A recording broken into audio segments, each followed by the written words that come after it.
हजरत उमर बैठे थे सहाबा के दरमियान, फरमाया भाई अपनी अपनी ख्वाहिश का इजहार करो। तो एक सहाबी कहने लगे मेरा दिल करता है मेरे पास बहुत ज्यादा सोना चांदी हो, सारा अल्लाह के रास्ते में खैरात कर दो। हजरत उमर कहने लगे आपकी ख्वाहिश बड़ी शानदार है, आप भी कोई ख्वाहिश कीजिए। तो दूसरे सहाबी अर्ज करने लगे इन्होंने सोना चांदी का, मेरा दिल करता है हीरे जवाहरात हो और जमीन हीरे जवाहरात से भर जाए और मैं एक तिनका भी बचा के रखूं, सारा अल्लाह की मखलूक में तकसीम कर दूं।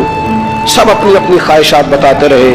हजरत उमर रज़ी अल्लाह ताला अन्हु फरमाने लगे तुम सब की ख्वाहिशात बजा हैं, लेकिन अगर मुझसे पूछो ना तो मेरा दिल करता है जमीन भर जाए हजरत मुआज़ इब्न जबल जैसे लोगों से, मेरा दिल करता है जमीन भर जाए हजरत अबू उबैदा बिन जर्राह जैसे लोगों से, मेरा दिल करता है जमीन भर जाए हजरत सालिम मौला जैसे लोगों से, मेरा दिल करता है इन जैसे लोगों से जमीन भर जाए और मैं उन सबको अल्लाह की फर्मा बरदारी के कामों में लगा दूं।